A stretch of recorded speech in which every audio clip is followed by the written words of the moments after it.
প্রিয় নেতা ব্যারিস্টার সুমন ভাইকে আমরা রক্ষা করব। উন্নয়নের স্বার্থে চুনারঘাট মাধবপুরে দীর্ঘ 40 বছরে যে উন্নয়ন হয় নাই, সেই উন্নয়নের সুবাতাস বয়ে গেছে। শুধু ষড়যন্ত্রকারীরা তার উন্নয়ন থেকে তাকে হত্যার ষড়যন্ত্র করছে। আমি প্রশাসনের ভাইদেরকে দৃষ্টি আকর্ষণ করে অবিলম্বে এদেরকে গ্রেফতার করে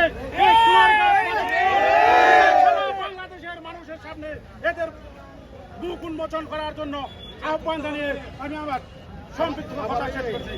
জয় বাংলা, জয় বঙ্গবন্ধু। যাবো কিন্তু ব্যারিস্টার সুমনের জন্য লড়ে যাবো। সত্যের জন্য যারা লড়ে গেছে তারা ইতিহাস রচনা করে গেছে। আজকে থেকে 500 বছর আগে বাবা শাহজালাল গ্রামীণ দুনিয়ার থেকে বিদায় নিয়েছে। 1 ঘন্টার জন্য ওনার জিয়ারত বন্ধ হয় নাই। একদিন ব্যারিস্টার সাইদুল হক সুমন ভাই থাকবে না, এই মাধবপুরবাসী, এই চুনারঘাটবাসী 1 ঘন্টার জন্য ওনাকে ভুলবে না, ভুলবে না, ভুলবে না। টাকা দিয়ে পরে কিনা যায়, বাট ইজ নট। সময় কিনা যায় না, টাকা দিয়ে বিছানা কিনা যায়, ঘুম কিনা যায় না। টাকা দিয়ে দুর্নীতিবাজদেরকে কিনা যায়, ব্যারিস্টার সুমনকে টাকা দিয়ে কিনা যায় না। যারা ব্যারিস্টার সুমনকে মৃত্যু মারার হুমকি দিয়েছ তাদেরকে বলে দিতে চাই, ব্যারিস্টার সুমনকে মারতে হলে আজরাইলের প্রয়োজন, আর আজরাইল কারো দুলাভাই না। আমাদেরকে বলে দিতে চাই আমরা লাল চোখকে ভয় পাই না, পাই না, পাই না। এরা যাবে তোদের হিংসা, জিতে যাবে আমাদের ভালোবাসা। এখানে বক্তব্য আমার সংক্ষিপ্ত করলাম। আসসালামু আলাইকুম ওয়া রাহমাতুল্লাহ।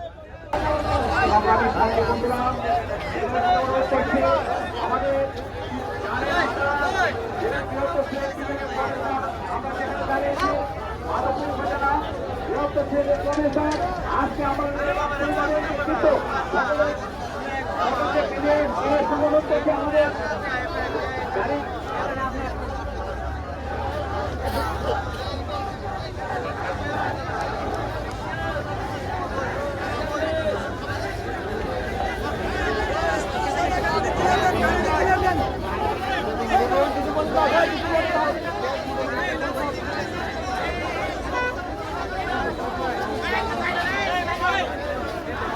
বাংলাদেশ বাইরে অনুরোধ করছি, বিনয়ের সাথে অনুরোধ করছি, রাস্তা ডিক্লেয়ার করার জন্য।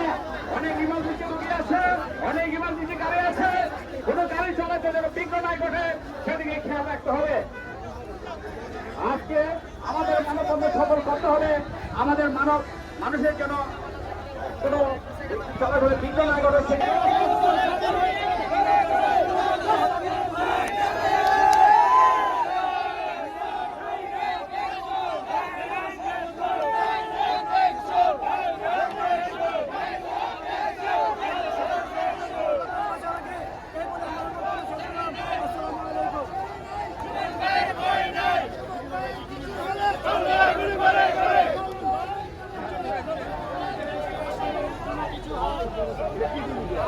নতুন প্রজন্ম মুক্তিযুদ্ধ দেখি নাই, যদি ব্যারিস্টারের শরীরে একটু আচর করে মনে রাখবেন দেশবাসী, দেশ আবার স্বাধীন করবেন।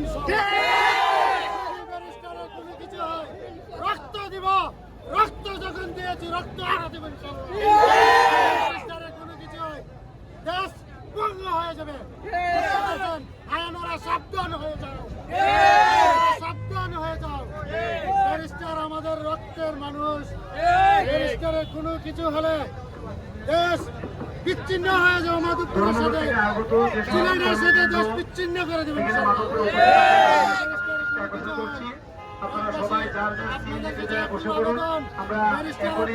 আপনারা ব্যারিস্টারের জন্য